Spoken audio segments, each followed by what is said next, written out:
Well, we've got a big episode. We're going to turn our focus down to the Barwon River precinct, and we're going to have a chat to Cam Hamilton, who's got a number of projects on the go, but we're going to have a quick chat to him in his new restaurant establishment, Hamo Hospitality. Hamo Hospitality. Another one that's open, so Woolstall's restaurant and bar.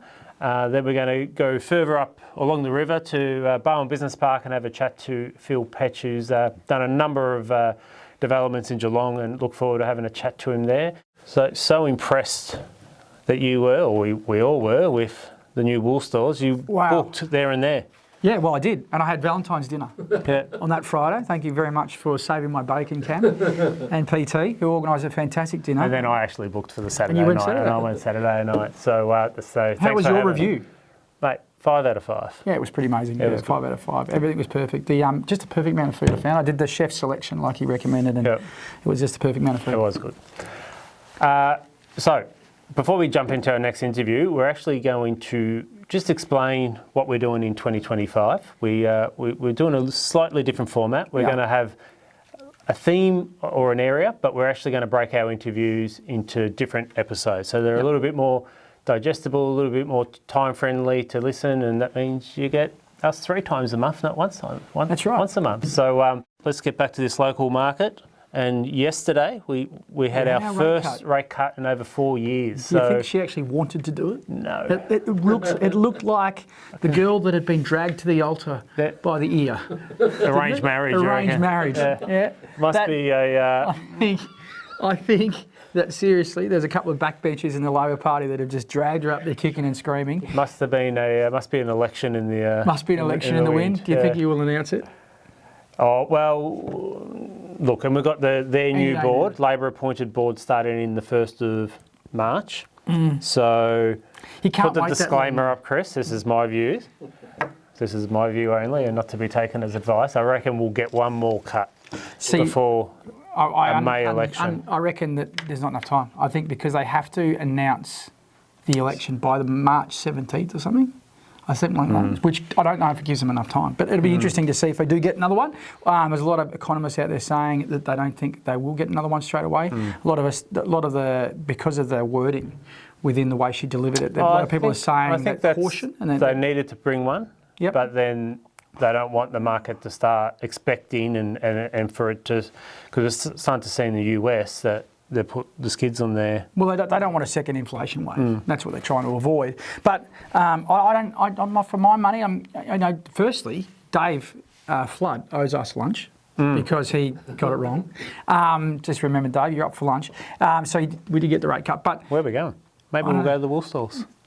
Well, we could go to the new one, which viewers will hear about, called Mexicam. It's coming up. But there is so whether we get another one straight away, my money is that we don't get one, and we'll get another one after the federal election, perhaps. If a few things play out the way they should. So there's a few other things that have happened from that point of view too. Like the Labor government announced that there's a 2-year ban on overseas people buying properties. Foreign investment. So that's interesting too, about what that does to our local markets, about whether it takes out demand out of the market. But for mine, I don't think demand has been the problem as much as good quality property coming on the market has probably been, or an under supply of good quality property. Well, we've been under a development hiatus for 2+ years. Yeah, we haven't got any developments going on. Probably 3 years in Geelong. And if you go out to the Greenfield Estates, there's not much happening out there either. So we're undersupplied when it comes to good properties or new properties coming onto the market from development, because developers have all been stalled from cost increases and other things. So really, until we get changes to construction costs and some things like that, I can't see how a change in demand from overseas purchase makes much difference to the market. Yeah. There's also been, so we're back, new year. It's most people have been fairly optimistic about 2025, and I do too. I think it's a year of recalibration. I think that we're starting to see this easing cycle. I think we'll see some confidence came back eventually. I don't think it's going to happen within the 14 days of the adjustments that they'll make, the banks will make to change the cash rate or their interest rates. It does very little to affordability. It's just a confidence layer. It's a confidence layer, isn't it? And that's what we've lacked. So I think if anything happens out of this, we're going to get a little bit more property come on the market, which will give a bit more confidence to the market, and maybe it starts the ball rolling a little bit. It's not stock that's the issue at the moment, though. It's buyer activity. Yeah. So with more stock, yeah, you'll start seeing more buyers we come out. need to see the more buyers come out to level that out. People need to start getting out there. And lending. Lending's been a bit tricky of late too. Well, I was looking at the recent statistics, property prices down again. Well, the banks did the right thing. They had to, otherwise there would have been blood in the water. All four passed on the full 25 basis points straight away. I think CBA might have had a problem not passing on after they announced a $5 billion profit share. Yep. But, it makes you a little bit angry that the banks are announcing record profits, yet the rest of the country, mum and dad mortgages, we're all struggling to pay the bills and put food on the table. So I think, there has to be at some point we have to go back to having a look at these powers that the banks had to make so much money out of mum and dads. It's ridiculous. So, and passing on these rates, at least they did that. But housing prices still going backwards. In Victoria. Only place in Australia. Yep.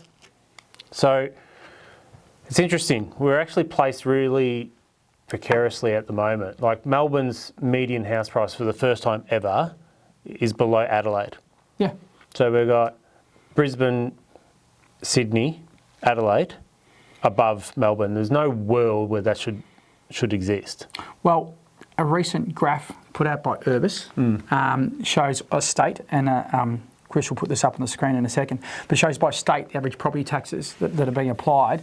And South Australia, 0% acquisition costs taxes.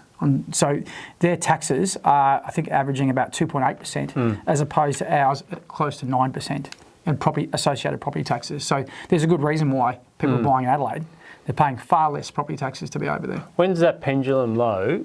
We're hearing massive growth. I'm hearing like industrial in Queensland, 7,000 square metres, apartments at 25,000 a square metre. We can't get anywhere near it. Well, we're half that in some areas, but when does the investor start going, well, hang on, Melbourne and an extension of that Geelong is actually really cheap. So for mine, although we've got these increased land taxes and all that, which I think are grossly unfair, we're just fixing mistakes of the government, the investor's still going to have to come back because Melbourne, Victoria's got a lot more to offer, in my opinion, and we're seemingly really affordable.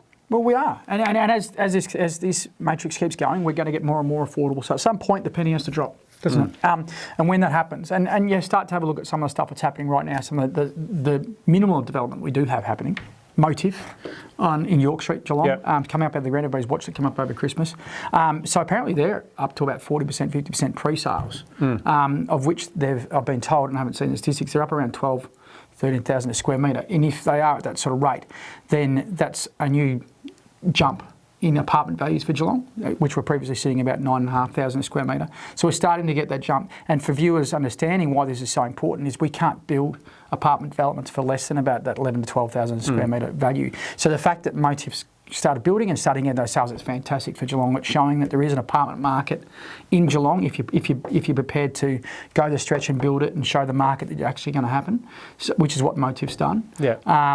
And so really congratulations to the guys there and the agents that are selling it. And then there's the stuff that's happening at Portarlington. Dom's development there. Yeah, along the main street, Yeah. So talking to Dom this morning, they're about 50% pre-sales. Yeah, right. So that's fantastic as well. Impressive, so if they're getting that in Portarlington, surely we can get that in Geelong. Yeah, I think it does swing back, but what are the drivers that need to happen for that to happen? Because we all sit back and we look and we go, we think in 10 years' time Geelong's going to do this. But what needs to happen for us to incrementally get there? We need a reason for people to want to live in the CBD. There's not Market Square thing. We go back over Market Square. But no, you need a reason. We do need a reason. We've got to make it hospitable, in my opinion. And whether that happens to be, whether it's Market Square or it's something else, but you've got to make it so town. Does framework need to be re-looked at? Does approval process need to be looked at? What is it that's going to be the real catalyst to get things moving? Well, it's going to be very interesting because there's 2 forums coming up. So there's the Workers back into the office. Workers back in the office would be the main first thing I'd ask for. But there's 2 forums coming up. The Stretch, our mayor, is running a forum for developers in Geelong in March to try and work out what the developers are saying to answer that very question. And then the advertiser and the Geelong Committee for Geelong are running their own forum on development and driving development for Geelong and the same, asking the same question of those people. So there's a couple of this is a really hot question at the moment. What do we need to do in Geelong to drive development? The simplest and first step should be what you just said before, get workers back to the office, right? And that has to come from state government. We need the state government to mandate a return to office for our WorkSafe, for NDIS and for these employers. We've got 4,000 employees that aren't coming to the It's really CBD hurting at small all. business. It's hurting everything. And if once you get some people around the town, then it's going to be easier to run small businesses. You get more cafes and more restaurants, it becomes more hospitable, a nicer place to live. But we also need some major investment into the CBD to make it a place that's hospitable. We need open space. We need nice things going on there. And at the moment, it doesn't look like a nice place to live. So I don't know how you're going to sell apartments based on that. Yeah, I agree. So getting back to general real estate, Resi's what we expect probably the most transactional movement from. What are we seeing? It's ticked up just a little bit, 71% clearance rates. So it's just ticked up a little bit than where it was. It's been sitting around that high mid 60s. to low 60s, 60s, and now it's ticked up to 71%. So I guess that people are coming back. I think that's a bit of a speculation that they were going to have a drop on the interest rate. Hopefully that is the sign that when we get this, we've got the interest rate drop, maybe a few auctions next weekend will be interesting to see if we get a bigger increase in that clearance rate. So that'll be really the tell. So I'd be interested to see how your agents go next weekend. I'll be out there at a few auctions having a look. All right, so takeaways to this market wrap. You say no more interest rate cuts. I say one more, and Floody owes us lunch. Yes. I'm not sure if that's 100% correct. I'll tell you what we'll agree on. Floody owes us lunch, right? You say one more. I say one more, but in 6 months' time.